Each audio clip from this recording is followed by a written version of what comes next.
Good afternoon, one and all. We are back once again live with another Johnny Torch live broadcast. And we have a very special edition here because we have our 93rd Torch News Roundup. Yes, indeed, we are back and we are here to stay. I don't care what anybody says or how few viewers are watching. We are here to stay. This is our 89th live broadcast, so thank you for tuning in. Thank you, one and all. I didn't really prepare this, but I got to say a quick shout out to the fellows at KidsCon. There was a wonderful show this past Sunday, and I don't have the photos and stuff ready. I was kind of contemplating putting up some photos and stuff from the convention. I took plenty of pictures, but just for now, I just wanted to give thanks to Emily and all the folks down there at KidsCon. It was a great convention. I had a lot of fun. I got out there and met a lot of other creators. That was a lot of fun. That's always part of the fun of going to these shows, seeing some of the other creators and the stuff they're up to. Met a lot of customers, readers, potential readers, I guess you could say, which hopefully they enjoy the books, and hopefully they'll contact me and let me know they enjoyed the books, because that's one of the things you like when you're a cartoonist is the repeat business. So hopefully these guys will follow up on some of the issues. First issue is always a big favorite because everybody wants to start at the beginning, and it's a full story, the first issue. So it's not like you're jumping in the middle of a story that you'll have to buy another issue and then another issue to finish the story arc. I tried to keep the first issue pretty concise so you can get right into the universe of the Adventures of Bullets Bourbon, as well as you should check out my link in the description below for my website, where you will find the Adventures of Bullets Bourbon comics. You'll find the free preview. You'll find the link to Indie Planet, where you can buy said issues. You could also get them on digital download there, which would be somewhat cheaper if you're into digital downloads. You can also find my Twitter link in the description below as well. Find out what I'm up to on Twitter. I'm on far too often. I don't think I'm on YouTube often enough, but the thing is that I save all the stuff for one big radio. I consider this like a radio show. I guess I always wanted to be a radio host when I was a kid. Back then, well, even today, really, there isn't, geek culture on radio. You really can't turn on the radio and hear people talking about Star Wars and what's going on and, all that stuff there. What you got now is podcasts on the internet that does that. So it's great that there is a format for that kind of stuff, and that's what I look forward to it as sort of a live hour show where we talk about everything that went on in the week, rather than just keep making 3-minute videos that'll be disposable. Not that these aren't disposable, but you get a lot more for your effort put in. All right, so welcome in. God love you for being here. And we got a lot of stuff to get to, so I want to get straight to it. But I want to thank the folks at KidsCon for the wonderful convention. And I hope some of you guys that are listeners will be able to meet me in person in one of the upcoming conventions that I'm looking at, which I'll announce whenever we get closer to the actual dates. Okay, so let's start off. What we got here now for the first order of business? Let's talk about... All right, let's see. We got a lot of stuff to talk about because we didn't do a show last week, so some of this stuff is a little old news. Okay. First order of business here. It's kind of confirmed now that Donna Troy is going to be on the new Titan series, the live-action Titan series for the upcoming DC streaming service. I'm not sure exactly what that's being called. Not Deanna Troy. That's Star Trek. Donna Troy, which I think is Wonder Woman's sister or something. To be honest with you, I'm not sure who the character is. I just know she was Wonder Girl, I think. Is that who it was? She was in Teen Titans. I know that much. All right, so apparently this actress here that you see on the on the screen, is playing Donna Troy. Her name is Connor Leslie. Or Leslie Connor. No, Connor Leslie. And apparently Minka Kelly, tweeted something about this. I don't have the tweet in front of me, but this is apparently confirmed now that we are going to see Donna Troy in Titans, and this is the actress that's going to portray her. Let me know what you think in the comments below. I've never heard of this actress, so it's not like I can really give you a well-formed opinion about it, but she does kind of look like that kind of Greek Amazonian appearance. You know, she gets my seal of approval. We'll see how it shakes up after that. Yeah, we're going to hit some of these rapid fire style, I think, because I don't have a lot to say about some of these things. But next up, this just broke today, as a matter of fact, this story here. Staying with Wonder Woman, we have the first photos of Wonder Woman 2, which I guess is going to be called Wonder Woman 84. Yeah, this first image is of Steve Trevor. We don't know if this is Steve Trevor Jr. or Steve Trevor III or the nephew of the original Steve Trevor, but of course Chris Pine is back in a 90s, oh, excuse me, an 80s style shopping mall. Yeah, so they made it official. Steve Trevor is back, and I guess he's going to have a big enough role in this film where they're not going to keep this as a surprise, because they're going to want him on all the marketing and the merchandise, and play up the fact that if you liked Steve Trevor and the relationship between these two in the first film, you'll see them again in this film. Let's see. Warner Brothers issued a statement, I guess is what you would call it, saying Wonder Woman 1984 is scheduled to open November 1st, 2019. The sequel to the 2017 movie Wonder Woman has the hero take on a new foe, the Cheetah, played by Kristen Wiig. Pine will return as Steve Trevor, despite apparently dying in the original, and Pedro Pascal of Game of Thrones is also cast, the studio said. I don't know. This is kind of problematic for me, because I don't know why they're setting it in the 80s. This kind of goes against a lot of what was established before this. You know, we have the fact that Wonder Woman was supposedly in hiding all this time. And if that means they're going to crap out on us and not show us Wonder Woman costume very much, and, you know, it's going to be one of those things like the, like the original movie where she hung around in a fur coat most of the time, and there was only like one grainy picture from the from 1918 that, you know, betrayed her existence. How are they going to get around this? I don't know. It kind of doesn't make sense. Also, you get the problem of, how do you bring Steve Trevor back? Is this a descendant of his? That's kind of an acceptable way around it. I mean, obviously, Steve Trevor died, so I don't think he left any progeny. It's possible, I suppose, but and then, of course, you have the problem of the Cheetah as well. Let's say, you know, because let's stick with Steve Trevor for a minute. I mean, if he dies again in this movie, you know, it can't be the original Steve Trevor, because not only did it look like he died very convincingly in the first movie, but then you also have the problem of, well, what happens to him at the end of this film? He dies again, because we still have to have him die for Diana to still be sort of morose, particularly when Batman brings up Steve in Justice League.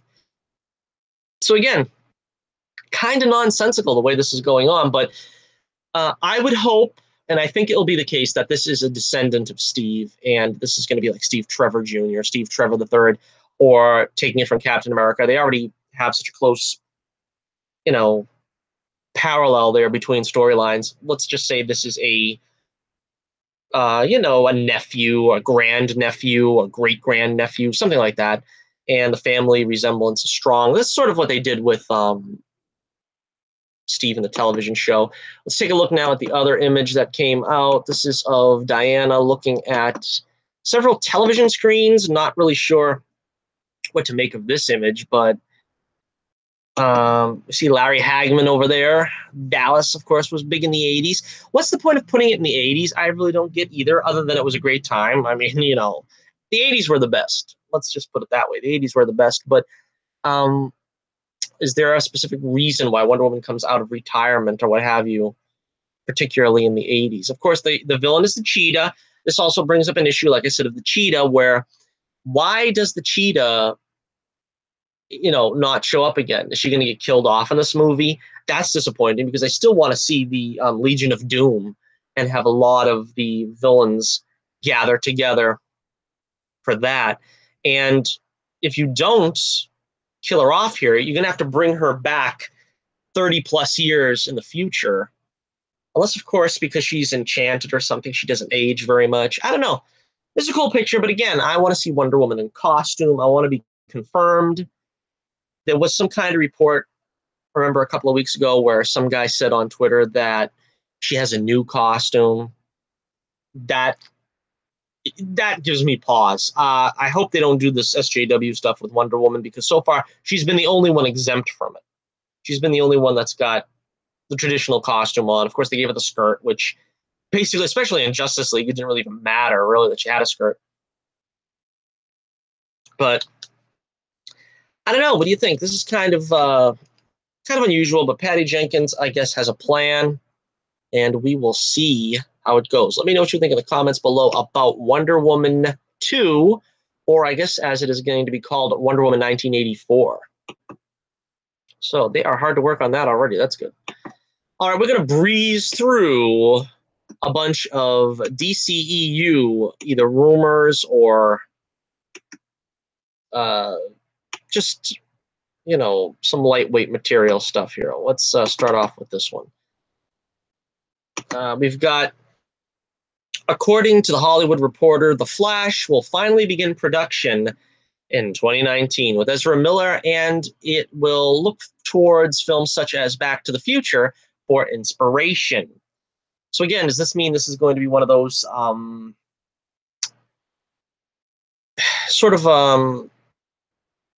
I can't remember the name of the story, Flashpoint. One of these Flashpoint things, that's still going to be something where it's going to be jumping in and out of the future, the past, and this and that, because they told, or the implication has been that they've shelved the Flashpoint Paradox adaptation. So it's not going to be a full-on adaptation of Flashpoint Paradox, but be that as it may, there's still going to be time travel involved. I don't know. What do you think of this? What do you think is going to finally happen here with The Flash? Are we finally going to get a good version of The Flash on film? Because television's got it nailed down, but are we finally going to get a solid story here, for them to get behind? Ezra Miller was all right. Arguably he was the weakest part of Justice League, but, if they kind of, as I said before, I don't really have a problem with Ezra Miller's Flash. It kind of feels like he's the Wally West version from the Justice League animated series, even though he's, named Barry Allen. So it kind of doesn't irritate me so much, but they're trying to make him the comedian of the group. So I don't mind. All right, next up we have supposedly there is also rumor. Now here's where we're going to get into more rumor mongering, that Matt Reeves will be rebooting Batman for a new standalone franchise, likely with a new actor to play the Caped Crusader after Ben Affleck's stints in Batman v Superman and Justice League. So apparently now they're coming out and saying it's kind of official that Ben Affleck is not coming back. But again, take it with a grain of salt, because this is all rumor mill stuff. They say a standalone franchise. Now, does that mean there's not going to be any interconnectivity with other movies? I hate that DCEU is like chickening out, so to speak. They really need to stick to their guns and make this a full-on universe. But from all sources, it seems like they still are. The rumor is Superman is going to appear in Shazam. We still got, whatever the potential Harley Quinn movie is, it's supposedly going to involve Birds of Prey, Batgirl, all kinds of things like this. So apparently there is some interconnectivity, because of course Batgirl is supposedly still going to have her own movie. So it's not over. All right, next up we've got the solo Joker movie that made some news last week. Let's see. Warner Brothers is looking to expand on Jared Leto's version of the Joker, which debuted in 2016 Suicide Squad, with a movie of his own. So this has nothing to do with the Martin Scorsese produced Joker film that they announced like 6-8 months ago. This is the Jared Leto version. He's still on contract, and apparently he still wants to do it because there was some rumblings that he wasn't too thrilled with his portrayal in I don't know that everybody was too thrilled with his portrayal in Suicide Squad, but there was more he wanted to do. I, for my part, didn't hate Leto's Joker. I think what I hated more was the trappings. I didn't like the the tats and the grill and the suits with no shirt. I mean, the Joker has a certain look that you can't really stray too far away from. He got kind of the mannerisms down somewhat. The laugh, I think, was pretty good, but he really just needs some more material, some better material to work with. Let's see. Plot details are currently unknown, but the studio's idea is to expand on the world created by Suicide Squad and tie into future installments of that property. Warner Brothers already announced that Margot Robbie's version of Harley Quinn would be getting her own movie with a Birds of Prey feature, and the next goal was setting up a film for Leto's Joker. So again, this doesn't seem to be a Harley loves Joker film. This is just the Joker by himself. The Birds of Prey film is going to be the Harley film, even though there was at one time talk of a Harley solo film, but as we saw not too long ago, Margot Robbie kind of squashed that, saying that she needs to have co-stars, female co-stars or something to hang with. Okay, Warner Brothers announced last fall that it was developing a Joker origin tale from Todd Phillips. The studio emphasized that that did not mean the end of Leto's Joker. Rather, Phillips' film would fall under a new Origins banner that would separate from the current cinematic DC universe. The new banner would allow multiple actors and versions based on the same character with no overlap. And WB has already tapped Joaquin Phoenix to star in Phillips' Joker pick. So I heard rumors of this, but I guess this is true. I guess Joaquin Phoenix really does have the part now, which is, I think it's a mistake, because it's one thing to have a television franchise and a film franchise going on at the same time. I always thought that was possible. Way back, even in the days of Smallville, people were like, well, we can't have a character in Smallville while we're going to make a major motion picture about it.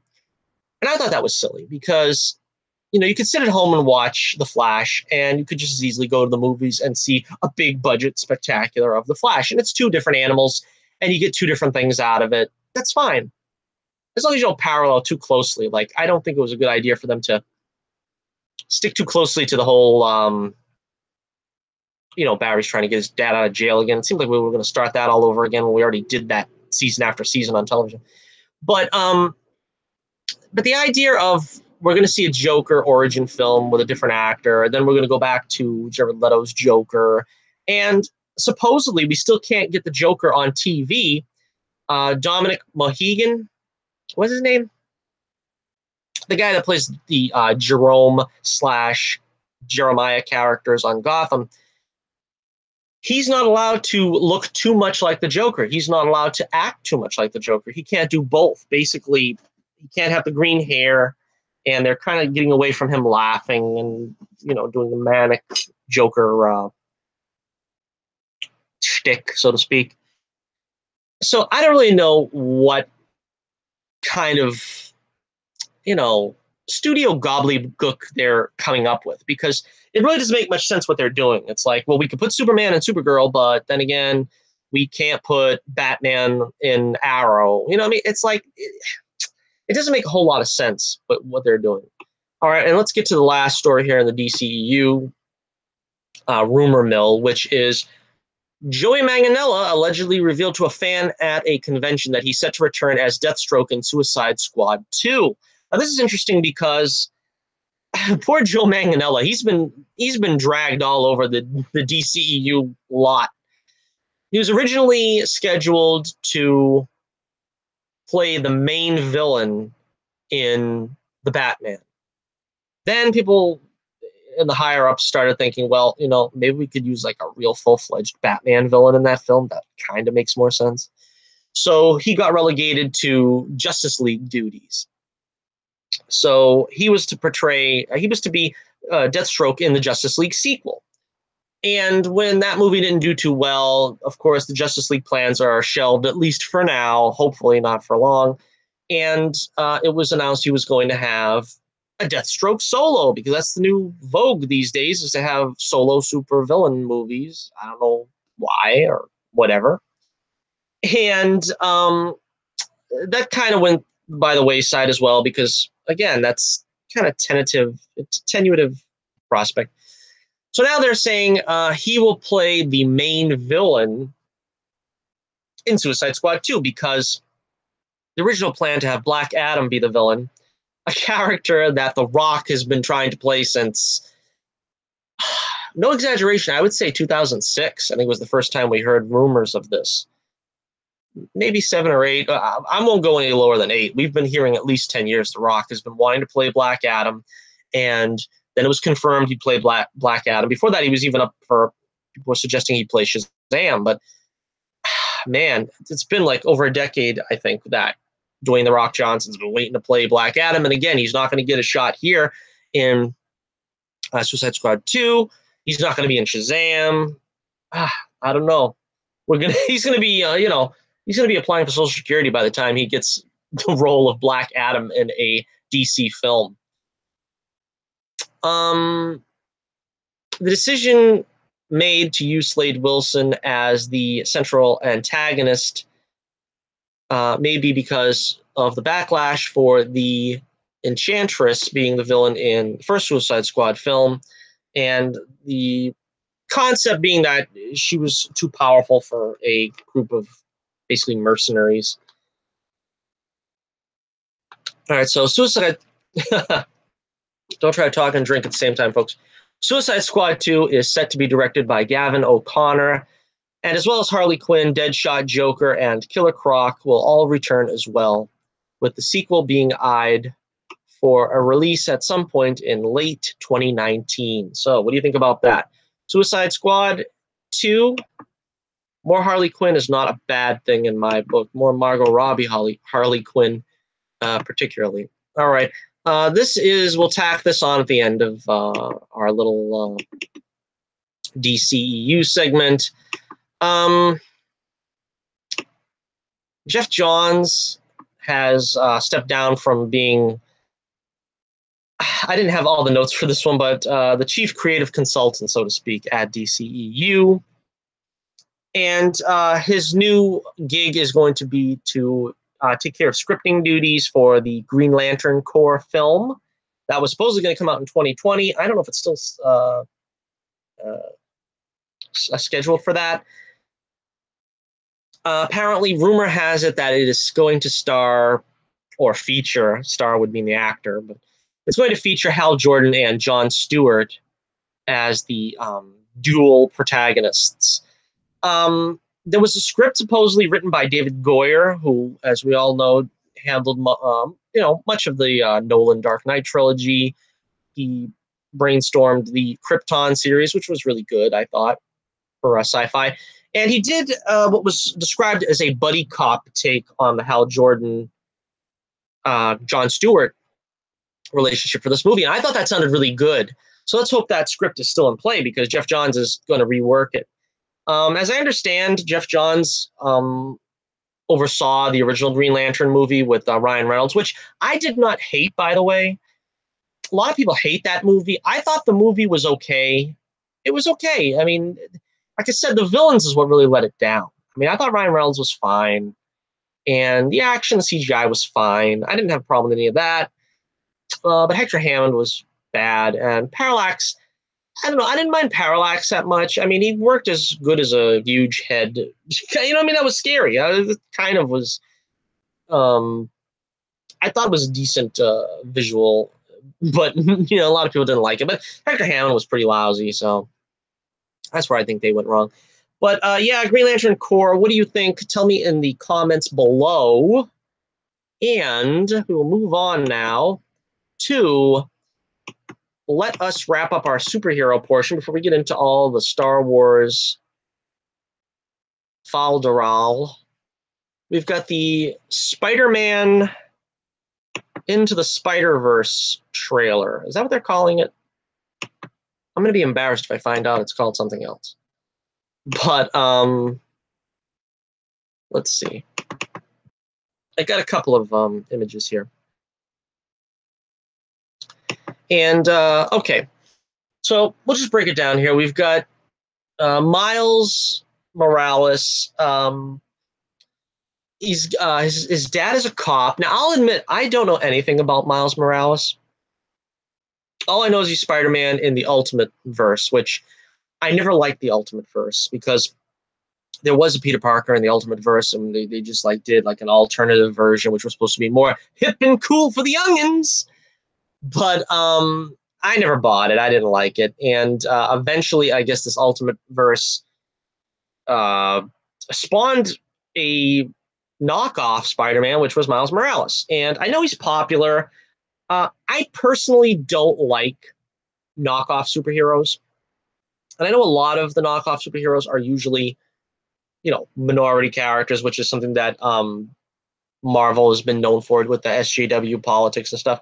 There's an Asian Hulk, there's the female Thor, there's the a Muslim Ms. Marvel, something like that. So, this was kind of a precursor to that, where it's like now we've got a black Spider-Man. Well, I think he's black Latino, something like that. I don't think he's even just solely black character. So I don't know. I never really liked the idea of another character taking on the mantle of somebody else. I was never big on that. It works sometimes, but few and far between. Spider-Man is not that character. They did the same thing, I think, with they did with both of them. They did with the sidekicks of Captain America and Iron Man. Rhodey became Iron Man for a while, and Falcon became Captain America for a while. It's like I don't see you in the costume. I mean, that's like almost the same thing what people say about Dick Grayson becoming Batman for a while. Dick Grayson is Dick Grayson. Dick Grayson is Nightwing. Dick Grayson could not be Batman. Batman is a very specific character, and only a very particular person can be Batman, and that's Bruce Wayne. And so when I see other characters, inhabiting that costume, it just doesn't work for me right off the bat. So that'd be part of the reason why I'm not really enamored by this film, because I don't really want a Spider-Man film without Peter Parker, because to me, Peter Parker is Spider-Man. Peter Parker is in this film as Spider-Man. We will get to that in a second. All right, so anyway, Miles, his dad's a cop. That's cute stuff. I like that. I think what I'm trying to say is I think that if he had been somebody else, if this had been like Static Shock or something, because I never really watched Static Shock back in the day. That was kind of in the day when I wasn't watching Saturday morning cartoons too much anymore at that point. That's like mid to late 90s or something. But I mean, like, this is Static Shock. I mean, that's fine. It's a whole new character. You got an interesting family life. I like the stuff with the father, and he's like saying, you got to say I love you back and stuff. That was cool stuff. But again, I don't cotton really too much the knockoff character. All right, so that's him there in the costume with the real Spider-Man, or the original Spider-Man. Let's see. They got the another thing I didn't like in the Ultimate version was the ugly dragon knockoff of Green Goblin. We got that here too, where he looks like sort of the Hulk or something. I never got that. I was really, really happy because I remember rumors were back in the day with the Raimi Spider-Man that we were going to get a physically transformed Green Goblin. I was like, no. But yeah, apparently he's going to be the main villain. We also see the Prowler, who I believe is related to Miles Morales, if I remember correctly. We find out that Miles has a spider sense and powers. They don't really go into what powers or how he got those powers. Apparently they're the same powers as Spider-Man, because he even says that in the trailer. Not knowing enough about the character, they show him looking at a dead spider or something. So apparently he was bitten by the spider in this world, maybe. I don't know. The costume looks pretty cool. I like this costume. This costume looks really, really cool. It's all black with like red trim instead of like the opposite, which Spider-Man has, which is sort of all red with blue trim. I like that inverse of colors, kind of. I mean, they could have made it blue, but I think maybe that might have looked a little too garish. Although it's an inverse of the original Spider-Man costume. Probably would have been, totally acceptable. So the swinging effects were really cool. I liked the animation to an extent. I'm a big fan of 2D animation. I'm not a big fan of 3D animation, but the animation was pretty cool. I like the it sort of reminded me of Clone Wars, Rebels. I mean that kind of style is not my bag, but it's acceptable. It doesn't look cheap. Let's get to my biggest problem with this trailer. You might have won me over had you done something else but this, which was Peter Parker. This Peter Parker is downright offensive. I mean, from all aspects. He has the worst voice imaginable. One of the great things about Spider-Man to me has always been in all the different animations, he's had a great voice. Christopher Daniel Barnes was perfect in the Spider-Man 90 series. Spider-Man and His Amazing Friends. I don't remember the guy's name, the actor's name, but he had a great voice. Even going back so far as to the 60s Spider-Man cartoon. I thought he had a pretty good voice. That's probably not the ideal voice, but he still had a authoritative voice. Even that crappy 90s cartoon, Neil Patrick Harris, I thought gave a pretty good portrayal of the Spider-Man voice, the Peter Parker voice. This guy's voice is terrible. It's plain awful. There is no character to this guy's voice at all. It also doesn't help that he's got this terrible design. I don't know. Look at his face. He looks like that guy from Friends. What was his name?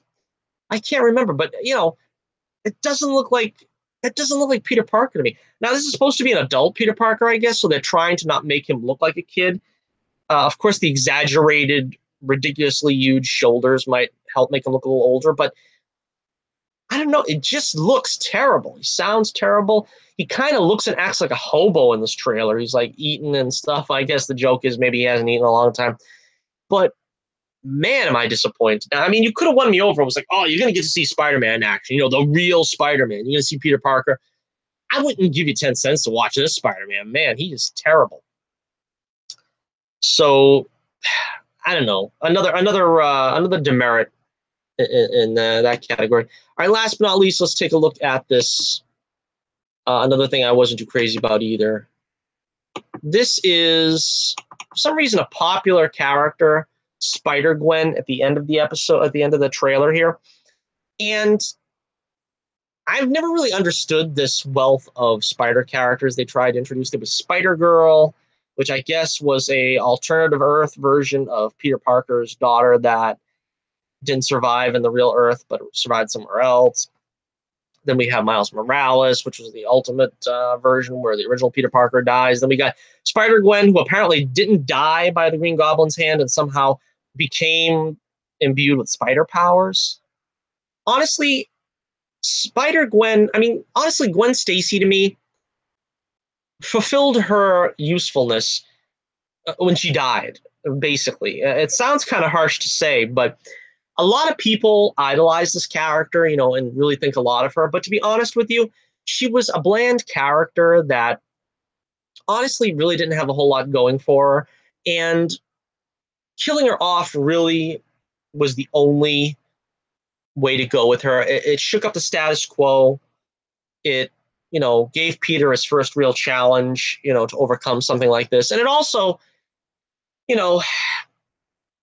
it opened up the door for Mary Jane, who was the superior character. Even Stan Lee kind of knew that, had to know that. But that's not to say that I don't like Gwen Stacy in the original, portion of the comics where she was in and she was the girlfriend and she was fine. But trying to find some way to, bring this character into, a level of superhero or something, it's not really needed, nor is it probably going to work. I don't know. I guess it works in the comics, and she seems to be pretty popular. But anyway, I think there's a whole other side to that where She was the first character, and now the feminists will never allow this, for her to die in order for the hero to have an obstacle, because, you know, the women in fridges thing and stuff like that. I can see if there is a...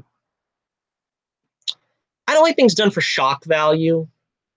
And the reason why Gwen Stacy's worked was, part of it was because of shock value, but the other part was it was a necessary step for a character that kind of outlived its usefulness. It reminds me of what George Lucas said about Obi-Wan Kenobi in A New Hope, and he said, well, I just had him standing around in the second half of the movie, and I felt like he was too important to just be standing around. He should have been out there doing something. And, you know, you really couldn't put him in a cockpit and make him fight against the Death Star or something, so he killed him off. That's kind of what you have to do with a character when they've outlived their usefulness, but they're still tied to the storyline. You can't just, you know, write them to the side and say, well, Gwen really doesn't have anything to do with Spider-Man. We're going to sit her out for like the next 6 or 7 months, and then maybe we'll bring her back for an issue. No, you got to do what's right for the series, and killing her was what was right for the series. I don't like doing things for shock value, as I said. So something like the Killing Joke, for instance. I don't really like what they did to Batgirl. I don't like the fact that it was like, she was a fully formed character that stood on her own 2 feet, you know, no pun intended, and had a great career ahead of her, and there was no reason to just sideline her and stuff. And then they end up having the Joker kill her cripple her sadistically, so that, you know, you impact Batman and make him angry enough to kill, or whatever. Supposedly he killed him. The Joker, you know, there are different interpretations of that ending scene. But, you know, and a lot of people liked what happened eventually because it showed, you know, Barbara Gordon still can face adversity and stuff. But me, I was disappointed. I want to see Batgirl. I want to see Batgirl in action. I want to see Batgirl fighting and you know, jumping over cars and stuff. You don't get that when she's just playing Felicity to, you know, to Team Arrow. She's doing that for Batman. And, you know, if you're going to do that to a character, that's what I mean. You do that to a character that outlived their usefulness. Batgirl did not outlive her usefulness. Batgirl was still a robust character that could have any number of adventures before her. I don't see why she would have had to be sidelined like that, you know, for a different role. But of course, you know, if you have a character like, I don't know, you know, I wouldn't want to see it happen, but let's say Alfred. I mean, you want to make him a paraplegic or something. It really doesn't interfere with his character, you know? So that's kind of what I mean. You know, you have to serve the story first. You have to serve the character first, and how well the character can be used. Can you use him in a different way? Can you use her in a different way? Or are you just going to throw them away for shock value? That's never right.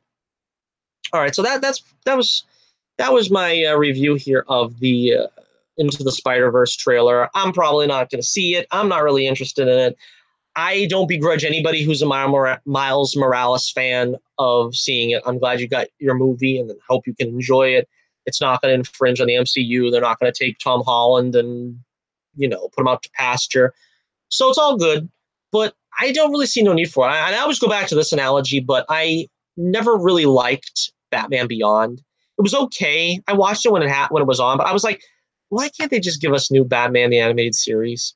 Why do I really need to see some other guy playing Batman? And it made sense because Batman was too old to be Batman anymore. You know, that's another thing that we're just talking about, where it makes sense, where if a character has to step down or move away from what they did. But, I mean, I just rather see the real thing. And I don't really have no use for having a whole new character do play that part. All right, so we'll move on now, and we will get to our Star Wars portion of the night here. Let's see. There's so many Star Wars stories because why? Begun the Star Wars war has. All right, so as you are probably well aware by this point, there is a full-out war between SJWs and Star Wars fans. The SJWs are doubling down on ruining Star Wars by declaring total war on Star Wars fans that are unsatisfied by The Last Jedi, and in a lot of our cases, The Force Awakens. Now, if you could let's distill it down to what it really is. SJWs have become a problem. Now, I said this on Twitter, but the SJWs came for video games. But I wasn't a gamer, and I was like, whatever. Then they came for comics, and I was like, well, I honestly don't collect a whole lot anymore. I haven't read a comic, since the early 2000s. I create comics. I can't afford to buy them. So I said whatever. Then they came for Star Wars, and now is when the rubber meets the road. I says, heck no. Because if we don't stand up against this now, it is not going to go away. SJWs will only encroach further and further in entertainment until they do as they please with it, making it fully, feministized. I know that's not a word, but we'll say that. And of course, there's the forcing of diversity, and we have to appeal to all demographics. We have to have a pansexual Lando Calrissian. We have to have one of the main roles be played by a diverse actor, and this and that, which in a sense is fine. But when you're trying to appease the liberal agenda before you appease the story, again, it all comes back to the story. That's what your problem is. That's why these things fly in the face, because you're trying to do a story about, animal rights cruelty and, war profiteering and stuff like that. You're not trying to create escapist entertainment. You're not trying to create science fiction fantasy.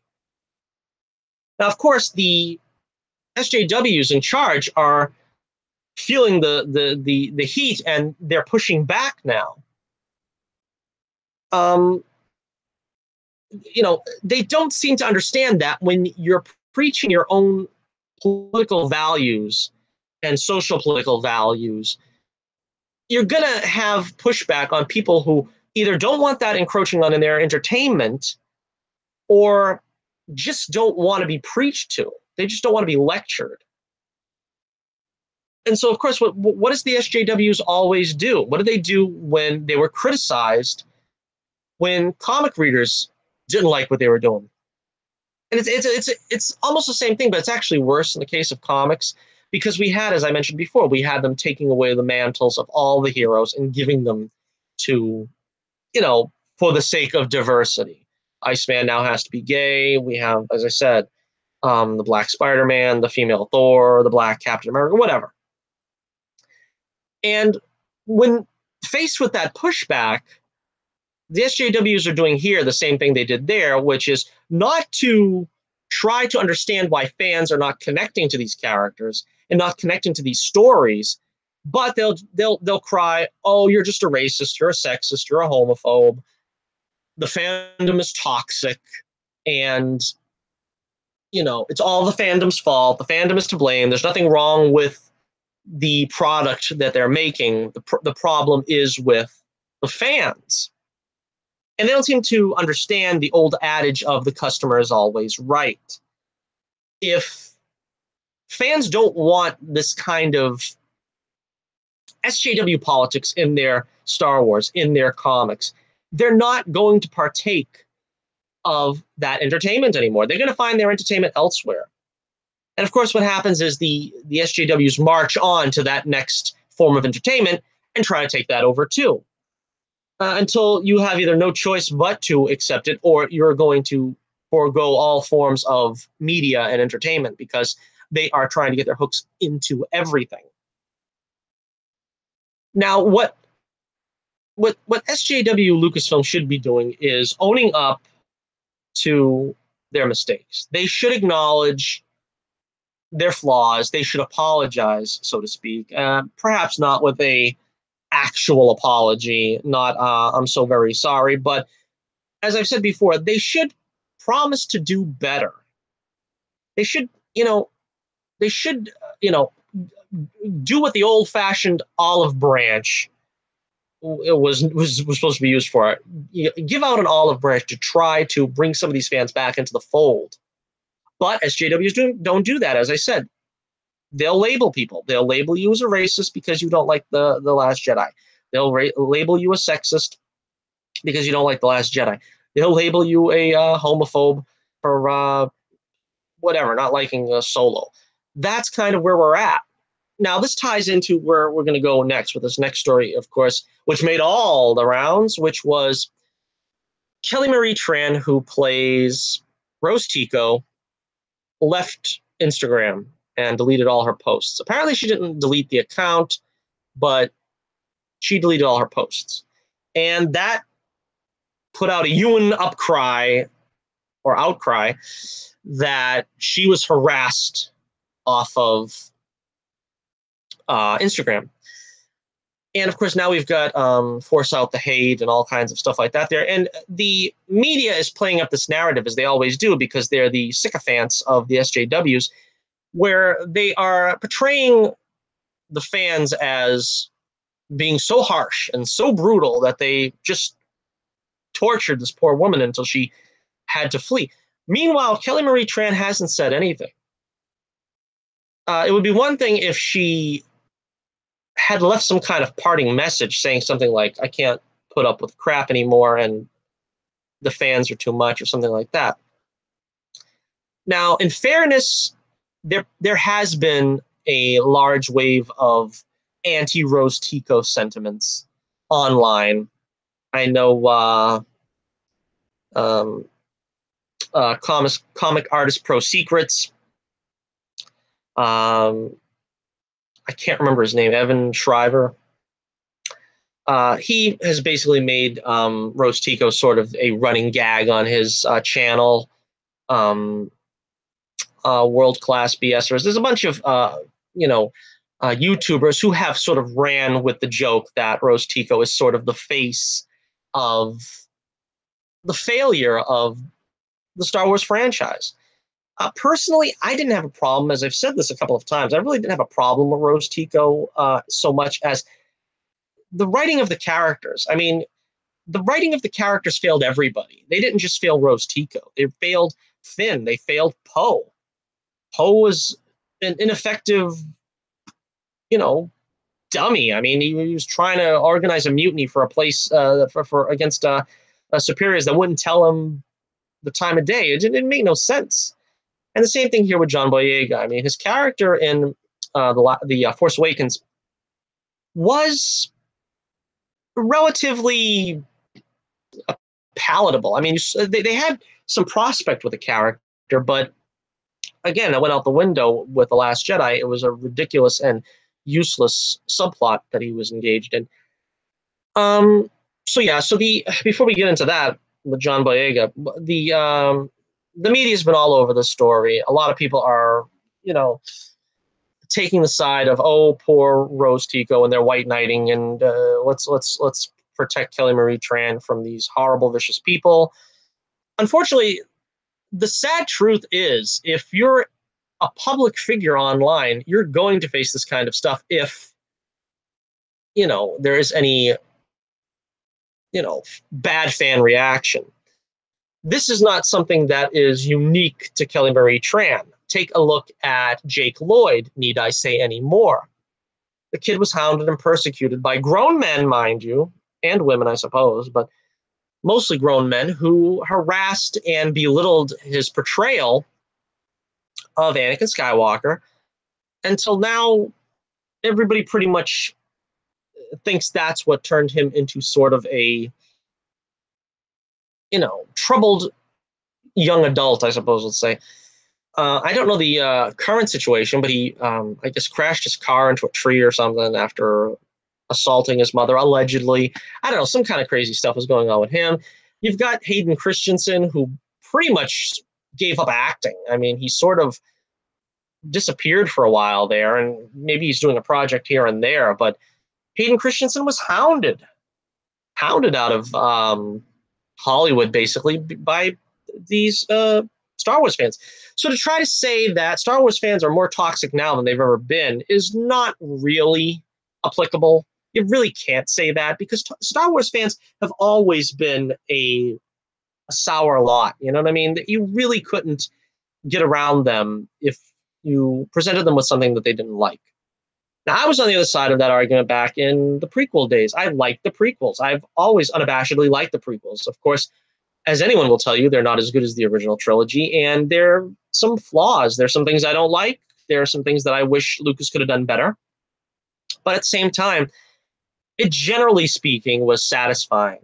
All three movies. Attack of the Clones was my least favorite for a long time. Of course, now it's Last Jedi, but even Attack of the Clones had some strong stuff. I always like the opening with speeder chase, the end battle. A lot of the stuff in between wasn't so hot, but a Jango Fett was fun. That altercation with Obi-Wan. But anyhow, so now John Boyega was just in a Twitter dust-up, so to speak. I don't know we could really call this a war of words, but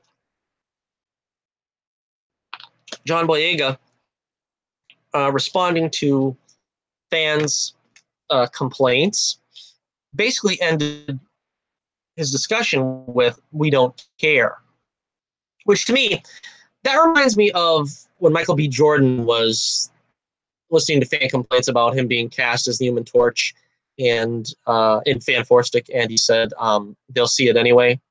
How did that work out for him? So basically, telling the fans that you don't care about their criticisms and complaints, that's not really going to endear them to you, John. I don't know if that's what you were thinking. Now, I want to be fair. Now, obviously, you don't want to hear that the movie you were in was crap.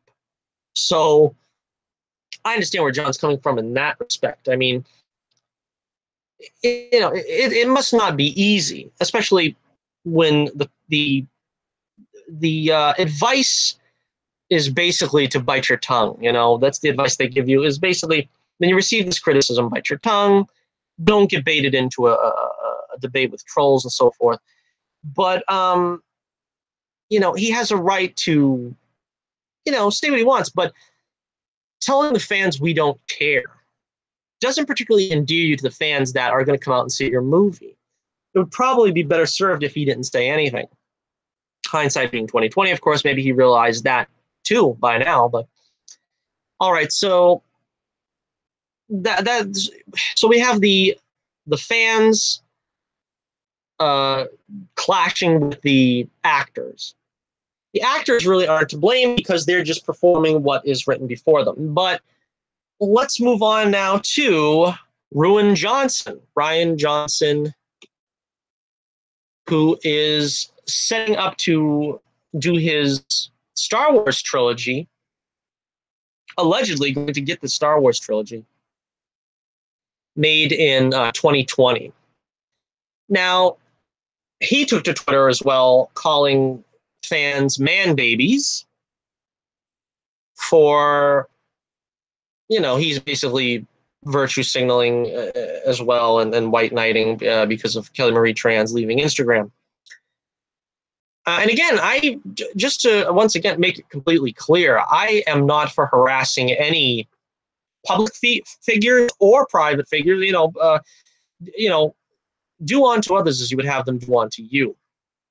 I may be guilty, of making light of some of these, people involved, but I don't really go and at them all that often. And of course, another quote by Rian Johnson is he's muting the bleep, and it makes him feel so good or something. So again, this is what happens when you have SJWs coming into contact with opposition. This is the same thing that happened with Comicsgate when you had all the writers and all the editors. And whenever a fan, one of your customers, comes to you and says, I don't like what you're doing, please do a better job.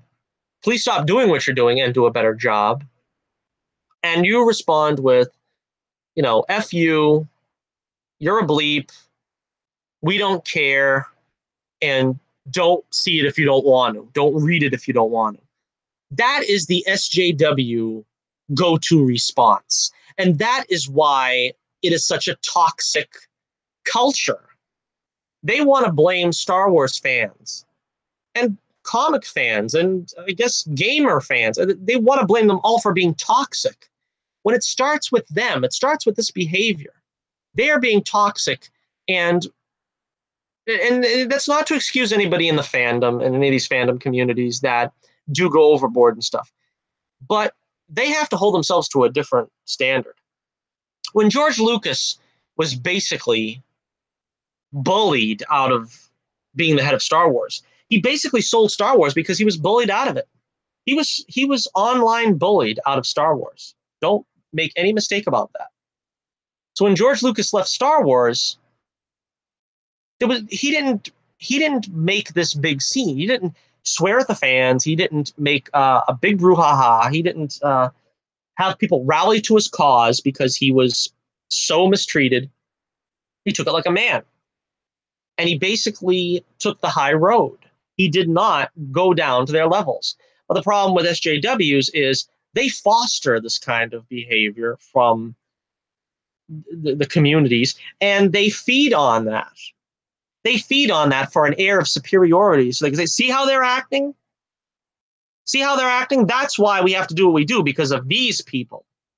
These people here are the trouble.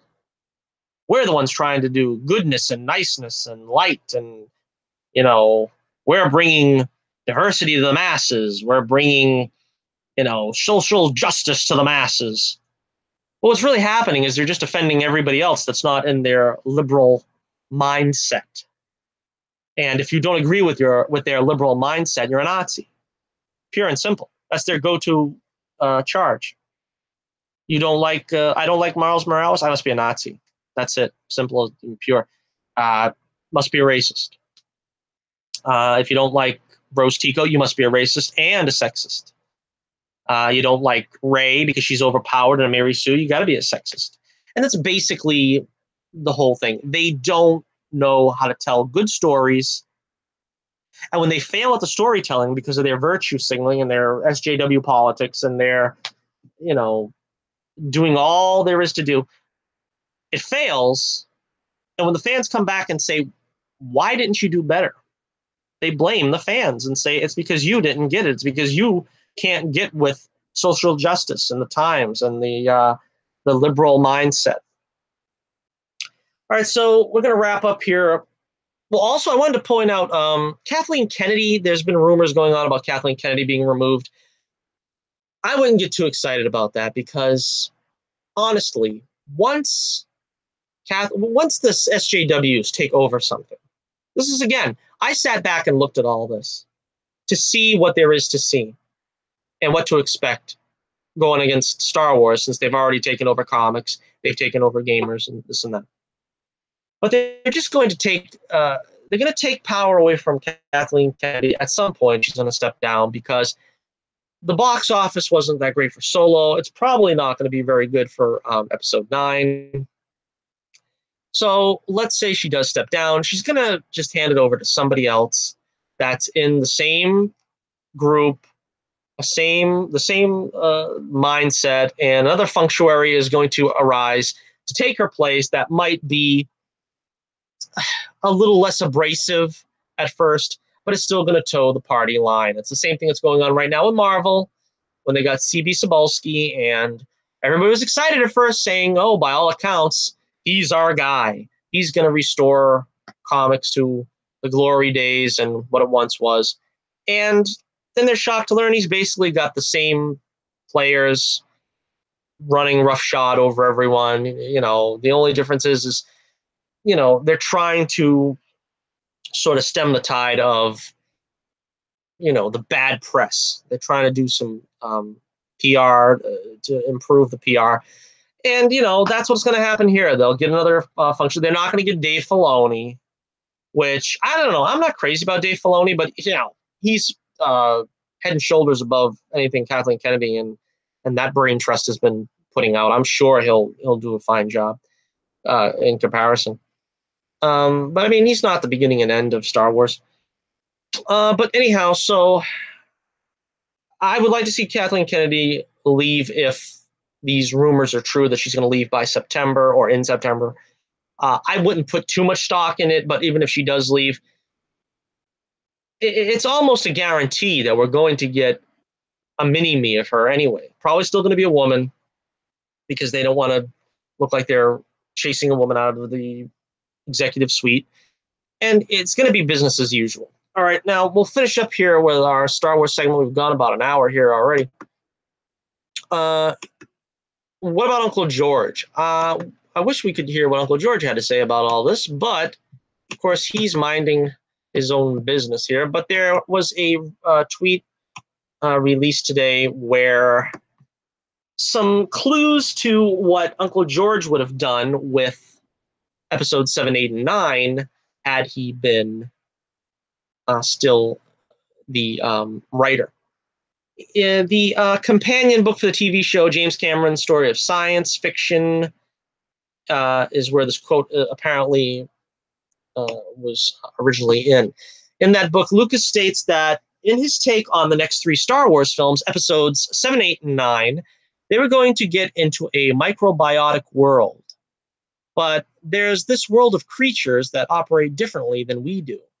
I call them the Wills, and the Wills are the ones who actually control the universe. They feed off the Force. Lucas added that he could have done the films if I'd held on to the company, but added that, of course, a lot of the fans would have hated it, just like they did Phantom Menace and everything, but at least the whole story from beginning to end would be told. So, all right, listening to this, Lucas would have got back heavily into the midichlorians, is what this sounds like.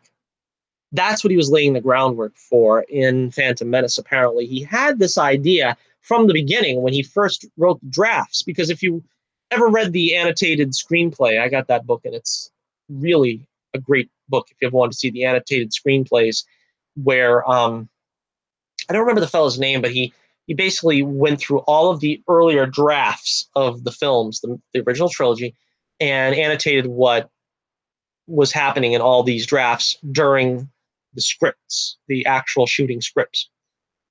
So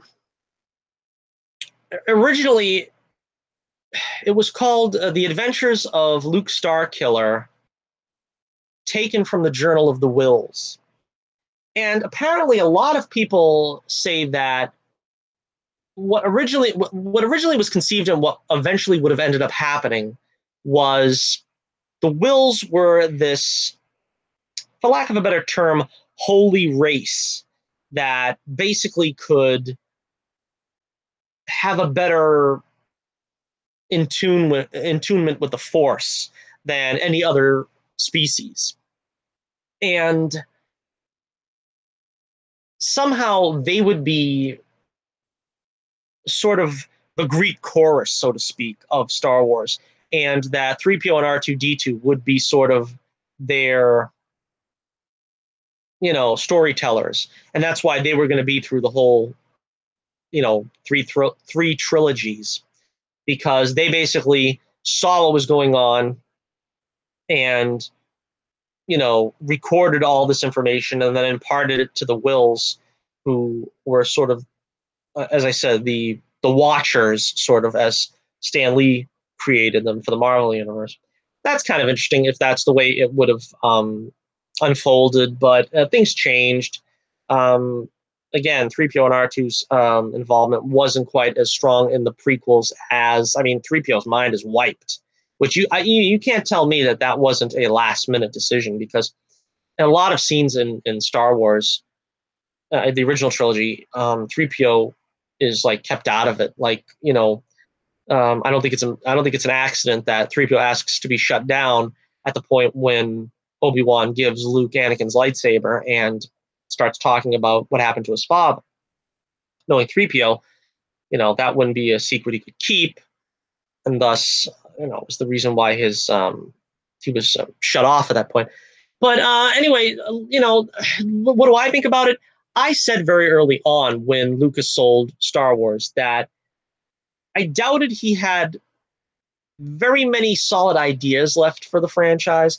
And that's why I said it might not be a bad thing, because all things pointed to him saying that he wanted to get back into sort of the metaphysical aspects of the Force and so forth. And the Clone Wars did do a lot of that. I think even Rebels did some of that. And I never liked it. Just like a lot of people don't like the midichlorians. I didn't mind the midichlorians because to me, that's basically just it's like a barometer where they just wanted to say, well, Anakin's got more force powers than everyone else. Okay, I can accept that because he's got more quote unquote midichlorians. And the force is strong in the Skywalker family because of it. But honestly, I don't really think that that was going to be an interesting road to take in 7, 8, and 9. I don't think that Lucas would have focused on Han and Chewie and this and that. So would he have given us a better 7, 8, and 9? Probably by comparison, but I think either way you look at it, fans weren't going to be happy either way. All right, so that is apparently all the news we've got on. Let's see.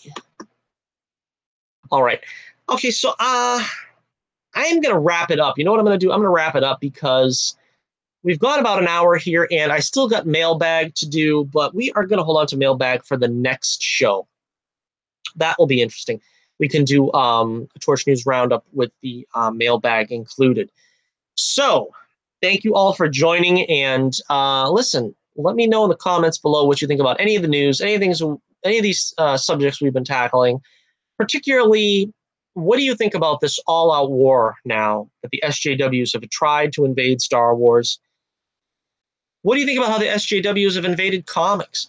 I haven't gotten too much into that subject because, honestly, it's a game for other players. Diversity in comics, of course, is really big into that. We have a lot of other YouTubers like Doug Ernst who are really into comics that can give you a better formed, opinion of it. I haven't read comics really for a while because, like I said, I can't afford to buy them and read them and make them at the same time. If I bought comics, I wouldn't have the money to make comics. And in the last 10 years, actually, comics have stunk. I mean, I was buying comics back in early 2000. I think I bought comics off and on up until about 2005, thereabouts. Things just kind of really went down by then. But yeah, let me know what you think about the state of comics. The SJW is taking over comics. The SJW is taking over Star Wars. Do you think that the fandom is more toxic now than it was in, say, the prequel era? Or do you think it always was this way? Or do you think it's maybe the fandom is toxic because the brain trust at Lucasfilm is basically crapping on the fans, not giving them the respect they deserve? And maybe that might be the reason why the fandom is pushing back so hard. Okay, so once again, thank you very much for joining me. Check out the links in the description below. You can check out my comic, The Adventures of Bullets Bourbon Private Eye. Free preview there still. Check out my Twitter page. We got the link for the Twitter page in the description below. And we will be back with you once again, probably on Saturday. We're going to do the season finale of Legion. We're going to do this week in comic book television with Supergirl. We're going to see the next episode of Cloak and Dagger. And maybe we'll do mailbag then. I don't know, but we've got a couple of interesting mailbag comments we'll get to in the future. Until next we meet, this is Johnny Torch reminding you once again, keep the flame burning brightly, and I'll be with you again real soon.